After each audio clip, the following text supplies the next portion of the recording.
स्वागत है सभी का। इस वीडियो में हम आरटी एक्ट 2009 जिसे बोला जाता है राइट टू एजुकेशन एक्ट 2009, इसका फुल फॉर्म भी आपसे पूछा जा सकता है, तो इसको भी आप याद रखेंगे। हिंदी में आरटी अधिनियम 2009, इसको डिटेल में समझेंगे। ये वीडियो आपके लिए प्री डीएलएड एग्ज़ाम हो या सीजीटेट हो या टीचर वैकेंसी हो, सभी के लिए सफिशिएंट रहेगा, क्योंकि हमने इस वीडियो में आरटी एक्ट के हर एक आस्पेक्ट को कवर किया है। अगर आप इस वीडियो को देख लेते हैं एक बार पूरा, देन इस टॉपिक से कैसा भी सवाल आपसे पूछा जाए, डेफिनेटली आपको सवाल का आंसर दे पाएंगे।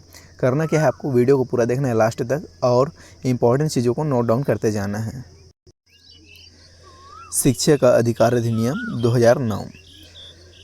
प्रत्येक बच्चे को एक औपचारिक स्कूल में संतोषजनक और समान गुणवत्ता की पूर्णकालिक प्रारंभिक शिक्षा का अधिकार है। किसके according? About to RT act 2009, according to right to education act 2009 के अकॉर्डिंग प्रत्येक बच्चे को फॉर्मल स्कूल में संतोषजनक और समान गुणवत्ता की, समान क्वालिटी की पूर्णकालिक प्रारंभिक शिक्षा का अधिकार है। ऐसा बात किसके द्वारा किया जाता है? आरटी एक्ट 2009 के द्वारा। आगे समझते हैं।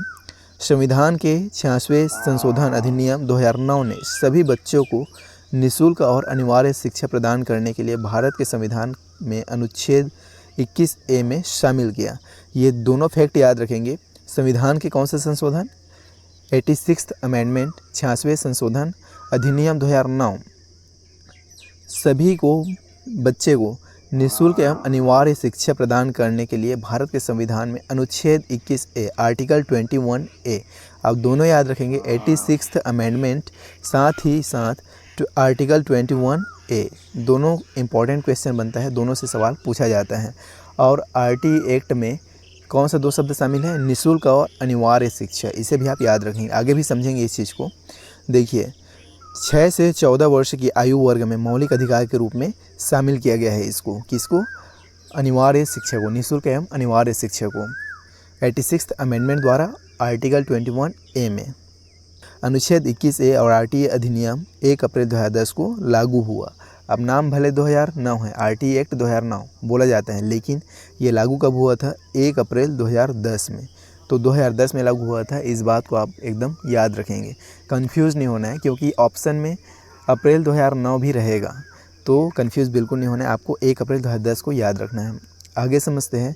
आरटी अधिनियम के शीर्षक में निःशुल्क और अनिवार्य शब्द शामिल है। फ्री एंड कंपलसरी, अभी जिसके बारे में मैं बात कर रहा था, इसे आप याद रखेंगे। पूछ दिया जाएगा कौन सा शब्द शामिल है करके, 4 ऑप्शन रहेगा, तो दिमाग वहाँ पे थोड़ा सा इसको पकड़ने में लेट कर सकता है।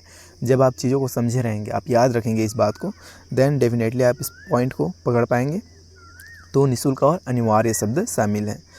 यह एक गैर प्रवेशित बच्चे के लिए एक आयुयुक्त कक्षा में भर्ती होने का प्रावधान करता है। एज वाइज देखिए, फर्स्ट क्लास में जनरली 6 साल का बच्चा एडमिशन लेता है। अगर कोई बच्चा है जिसका एज 8 साल का हो गया है, 8 ईयर्स का, और उसने अभी तक एडमिशन नहीं लिया है, अब उसको एडमिशन लेना है, अब उसको आपको एडमिशन दिलाना है, तो देखिए 6 साल की उम्र में फर्स्ट क्लास में एडमिशन लेता, तो 8 साल की उम्र में किस क्लास में एडमिशन लेगा? डायरेक्ट वो तीसरी क्लास में एडमिशन ले सकता है। आप उसको 3rd क्लास में एडमिशन देंगे। ऐसा सुझाव किसके द्वारा दिया जाता है? आरटी एक्ट 2009 के द्वारा। आयु के अनुसार एक रूप कक्षा, आयु के अनुसार होमोजीनस, एज वाइज होमोजीनस, इसको भी याद रखेंगे। आयु के अनुसार होमोजीनस होगा, एक रूप कक्षा होगा, इस पर भी सवाल पूछा जा सकता है। आगे समझते हैं। इन प्रोहिबिट्स, इसे आप याद रखेंगे, विशेषकर समझेंगे इस चीज़ों को। यह निषेध करता है। किस चीज़ को निषेध करता है? प्रतिबंधित करता है। तो पहला है शारीरिक दंड एवं मानसिक प्रताड़ना, physical punishment and mental harassment. किसी बच्चे को आपको शारीरिक दंड नहीं देना है, फिजिकल पनिशमेंट नहीं देना है, और मेंटल हरेसमेंट, मानसिक रूप से भी उसको तनाव नहीं देना है, मानसिक रूप से भी ऐसे शब्दों का इस्तेमाल नहीं करना है जो उसको मानसिक रूप से परेशानी में डाले, मानसिक रूप से उसे परेशान करे। दूसरा है बिना मान्यता के स्कूलों का संचालन करना, running of school without recognition, बिना मान्यता के स्कूलों का संचालन नहीं होगा। ये भी प्रोहिबिट करता है, निषेध करता है। कौन? RT act 2009। तीसरा है बच्चों के प्रवेश के लिए स्क्रीनिंग प्रक्रिया, screening procedure for admission for children. बच्चों के एडमिशन के लिए कोई भी टेस्ट नहीं होगा। पहले देखा जाता था ना, कान को पकड़वा के इधर से सिर के ऊपर से हाथ घुमा और कान को पकड़ को देखे, ऐसा भी नहीं करना है। चौथा है शिक्षकों द्वारा निजी ट्यूशन, जो सरकारी टीचर्स हैं वो प्राइवेट ट्यूशन नहीं दे सकते। कैपिटेशन फ़ी, किसी प्रकार का कोई शुल्क बच्चे को देना ही नहीं है स्कूल में। इन 5 पॉइंट को आप याद रखेंगे, इन 5 चीज़ों को आप याद रखेंगे, यहाँ से सवाल बनता है। आगे समझते हैं। निजी गैर सहायता प्राप्त स्कूलों में 25% सीटें आर्थिक रूप से कमज़ोर वर्ग EWS इकोनॉमिकली वीकर सेक्शंस के छात्रों के लिए आरक्षित होनी चाहिए। कितना प्रतिशत? तो 25%। इसे भी आप याद रखेंगे, ये भी एग्ज़ाम में पूछा जाता है। EWS कैटेगरी के बच्चों के लिए निजी और गैर सहायता प्राप्त स्कूलों में 25% सीटें आरक्षित रहेगा, रिजर्व रहेगा for economically weaker sections children के लिए। नेक्स्ट है याद रखने योग्य कुछ महत्वपूर्ण बातें, इसे भी आप याद रखेंगे। निःशुल्क शिक्षा का अर्थ है कि विद्यालय में प्रवेश लेने वाले किसी भी बच्चे को किसी भी प्रकार का शुल्क या खर्च, ट्यूशन शुल्क या उसके ड्रेस के लिए, यूनिफॉर्म के लिए, किताबों के लिए, अध्ययन सामग्री के लिए देने की आवश्यकता नहीं होगी। किसी भी चीज़ के लिए कोई भी शुल्क बच्चे को नहीं देना है। दूसरे शब्दों में इसका तात्पर्य ऐसी शिक्षा से है जो चिंता, तनाव और भय से मुक्त हो। ना शुल्क का कोई चिंता हो, ना खाना का कोई चिंता हो और ना पानी का कोई चिंता हो। किसी भी प्रकार का कोई चिंता ना हो बच्चे को लिए। ऐसा है ये शिक्षा का मतलब है, निःशुल्क और अनिवार्य शिक्षा का मतलब है। आगे समझते हैं। देखिए, यह अधिनियम बच्चों को पड़ोस के परिभाषित क्षेत्र या सीमा के भीतर प्राथमिक विद्यालयों तक पहुंच प्रदान करता है। इसे भी आप याद रखेंगे। बच्चे का अगर ये घर है तो घर से 1 किलोमीटर के डिस्टेंस पे क्या रहेगा? प्राइमरी स्कूल रहेगा, प्राथमिक विद्यालय रहेगा, 1 से 5 कक्षा का स्कूल रहेगा। बच्चे के घर से 3 किलोमीटर के डिस्टेंस पे क्या रहेगा? मिडिल स्कूल रहेगा, 6 to 8 क्लास का स्कूल रहेगा, एलिमेंट्री स्कूल रहेगा। ये कौन सुझाव देता है? RT act 2009। Primary school 1 kilometre के डिस्टेंस में और मिडिल स्कूल 3 किलोमीटर के डिस्टेंस में बच्चे के घर से। इस बात को आप याद रखेंगे। इन चीज़ों को आप नोट डाउन करके रखिएगा। हालांकि जो ये क्लास का PDF है, नोट्स है, आपको टेलीग्राम में मिल जाएगा। डिस्क्रिप्शन में आपको टेलीग्राम का लिंक दिया गया है, वहाँ से जाके टेलीग्राम को आप ज्वाइन कर सकते हैं और पिछला जो PDF सब भेजा गया है उसे भी आप वहाँ से डाउनलोड कर सकते हैं, देख सकते हैं। चलिए आगे समझते हैं। यह कानून 1 अप्रैल 2010 से जम्मू और कश्मीर राज्य को छोड़कर पूरे भारत में लागू हुआ है। जैसा कि हमने पहले भी पढ़ लिया है कि 1 अप्रैल 2010 को ये लागू हुआ था, लेकिन JNK को छोड़कर, जम्मू एंड कश्मीर को छोड़कर। फिर आगे है, भारत उन 135 देशों में से एक बन गया जिसने शिक्षा को प्रत्येक बच्चे का मौलिक अधिकार बना दिया। देखिए 135। इससे पहले 134 देश ऐसे हैं जिसने शिक्षा को प्रत्येक बच्चे का मौलिक अधिकार बना चुका है, लेकिन इस एक्ट को लागू करने के बाद 1 अप्रैल 2010 के बाद भारत 135वां देश बन गया जिसने बच्चों के मौलिक अधिकार के रूप में शिक्षा का अधिकार को शामिल किया है। निःशुल्क एवं अनिवार्य शिक्षा को मौलिक अधिकार बना दिया है बच्चों का। कौन सा? 135वां देश, याद रखेंगे। 18 वर्ष की आयु तक के दिव्यांग व्यक्तियों के लिए शिक्षा का अधिकार के लिए एक अलग अधिनियम, दिव्यांगजन अधिकार अधिनियम बनाया गया है। कितने आयु वर्ग के दिव्यांग बच्चों के लिए, दिव्यांग छात्रों के लिए? तो 18 वर्ष आयु तक के। Person with disability until 18 years is laid down under a separate legislation, the Persons with Disability Act। ये एक्ट बनाया गया है PWD act, the persons with disability act. आगे समझते हैं। अनुच्छेद 51A के अनुसार माता पिता का कर्तव्य है कि वे बच्चे को प्राथमिक विद्यालय में प्रवेश दिलाएं। कौन से आर्टिकल के द्वारा? आर्टिकल 51A के अनुसार माता पिता का ये कर्तव्य है कि बच्चे को वो प्राथमिक स्कूल में एडमिशन दिलाए, भर्ती कराए। इसे भी आप याद रखेंगे। निःशुल्क शिक्षा, free education, special needs student, जिन बच्चों को कोई शारीरिक समस्या, फिजिकल डिसेबिलिटी है, दिव्यांगता है, दिव्यांगजन छात्र छात्राएं हैं, इनके लिए एज बढ़ जाता है 6 से 18 वर्ष, 4 साल एक्स्ट्रा है, याद रखेंगे। अब ये 4 साल आपको इस 18 साल में नहीं जोड़ देना है, मैं बोल रहा हूँ कि ये 4 साल एक्स्ट्रा है। किससे? ये 6 से 14 साल से। सामान्य बच्चों के लिए 6 से 14 साल हैं, 6 to 14 ईयर्स है, और वहीं पे पर्सन्स विद डिसेबिलिटी जो दिव्यांगजन छात्र छात्राएं होंगी उनके लिए होगा 6 to 18 ईयर्स, 6 से 18 साल। इसे आप याद रखेंगे, पूछ दिया जाता है एज, डायरेक्ट क्वेश्चन बनता है यहाँ से। आगे समझते हैं। Numbers of teachers for 1st to 5th class, शिक्षकों की संख्या 1 से 5वीं तक। अगर 60 बच्चे एडमिशन हुआ है प्राइमरी स्कूल में तो 2 टीचर रहेगा। बेसिकली प्राइमरी स्कूल में रेशियो जो चलता है वो चलता है 30:1, मतलब 30 बच्चे पे 1 टीचर। तो यहाँ पे 60 बच्चे पे 2 टीचर होगा। अगर एक भी बच्चा एक्स्ट्रा हो गया तो उसके लिए फिर 1 टीचर चाहिए। 61 से 90 के बीच में 3 टीचर की आवश्यकता होगा।